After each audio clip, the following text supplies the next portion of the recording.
नमो जिनाणम जिन भयाणम।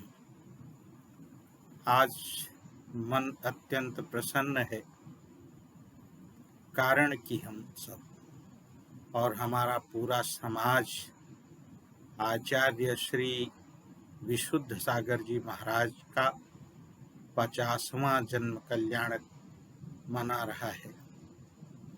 उन्होंने अपने जीवन के 50 वर्ष अत्यंत सार्थक सोपानों पर चढ़ते हुए बिताए।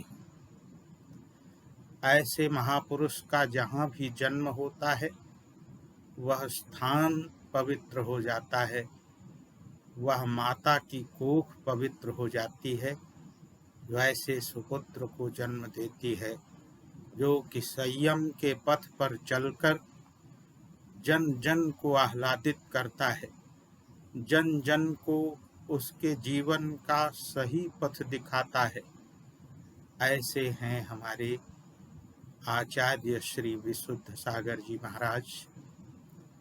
मुझे अत्यंत प्रसन्नता के साथ यह कहना पड़ रहा है कि उनके पावन दर्शनों का लाभ मुझे भगवान पार्श्वनाथ की जन्मस्थली वाराणसी में हुआ। उनके दिव्य प्रवचनों को सुनकर मेरा हृदय आह्लादित हो गया।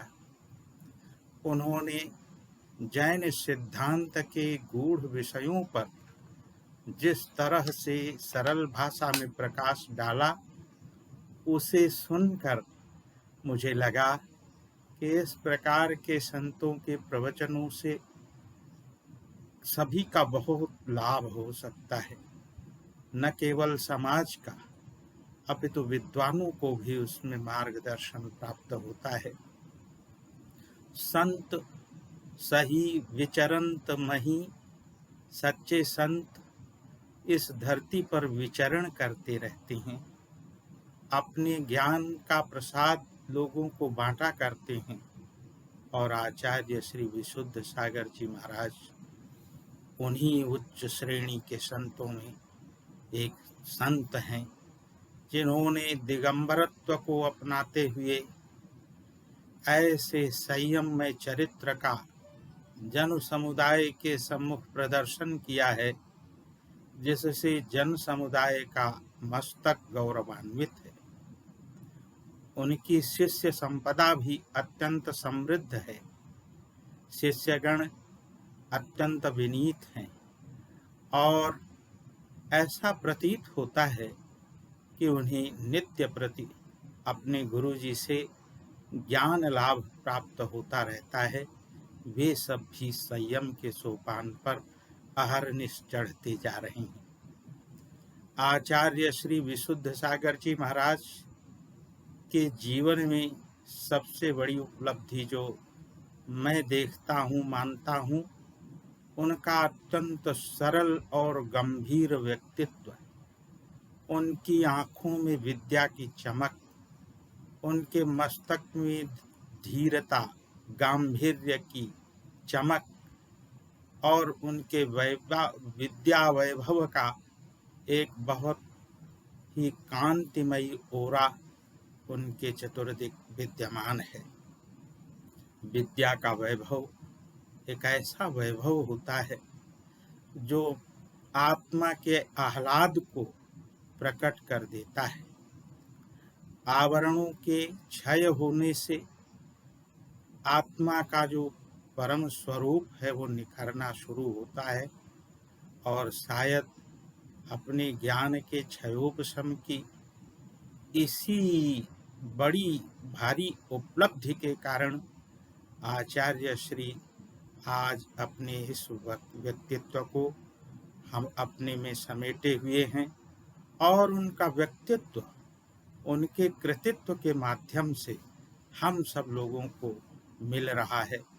उन्होंने समय सार जैसे ग्रंथ, प्रवचन सार जैसे ग्रंथों को आत्मसात करके उनकी सरलतम व्याख्या लोगों के सम्मुख प्रस्तुत की है।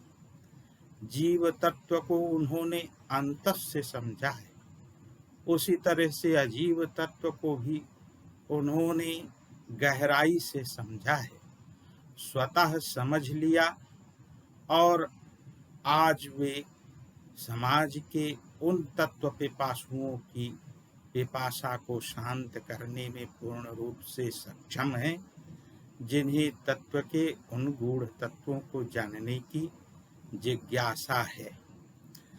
जीव तत्व यद्यपि कहने में आसान है, किंतु उसके भावों को, उसके लक्षण को तथा इंद्रियों को, साथ ही साथ उनके शरीरों को, शरीर के साथ ही जीव के की गति को समझाने की जो उनकी आचार्य श्री जी की क्षमता है, अद्भुत है। और इन्हीं गूढ़ रहस्यों को वे अजीव तत्व में भी बहुत ही अच्छे ढंग से धर्मास्तिकाय, उद्गल, आकाशास्तिकाय आदि को, काल तत्व को बहुत बखूबी व्याख्या करने की सामर्थ्य रखते हैं। अहिंसा तत्व के व्याख्याता हैं। अनेकांत तत्व को सरलता से आचार्य श्री समझा देते हैं। आचार्य श्री नई विध विशेषताओं से परिपूरित हैं और शनैः शनैः जैसे जैसे वे उनकी वर्षगांठ आती जाती है, वे विद्या के ऊपर से ऊपर सोपानों पर चढ़ने में सक्षम हैं और चढ़ते जा रहे हैं। अध्यात्म पथ के पथिक हैं, अध्यात्म के मार्ग पर औरों को भी लगाते हैं। ऐसे आचार्य श्री आप 50 वर्ष अपने जीवन के पूरे कर चुके हैं। 50 वर्ष आयु कोई लंबी नहीं है, किंतु इन 50 वर्षों में ही जो कुछ उन्होंने आत्मसात किया, आगे आने वाले वर्षों में उसी तत्व के ज्ञान की वर्षा से हम लोग भीगते रहेंगे। हम इसी आशा के साथ आचार्य श्री की यशोवृद्धि, श्री वृद्धि और उनके शतायु होने की कामना करते हैं और आशा करते हैं। इसी प्रकार से अपने ज्ञानदान से, अपने मार्गदर्शन से हम जैसे अन्य समाज के लोगों, विद्वज्जनों और श्रावक समाज को वे अपने ज्ञान का, अपने दर्शन का, अपने चारित्र का पूर्ण लाभ कराएंगे। इन्हीं भावनाओं के साथ डॉक्टर प्रद्युम्न शाह सिंह, आचार्य एवं विभागाध्यक्ष, जैन बौद्ध दर्शन विभाग, संस्कृत विद्या धर्म विज्ञान संकाय, काशी हिंदू विश्वविद्यालय, अपनी ओर से, अपने विभाग की ओर से आचार्य श्री के जन्म दिवस की बहुत बहुत शुभकामनाएं प्रेषित करते हैं।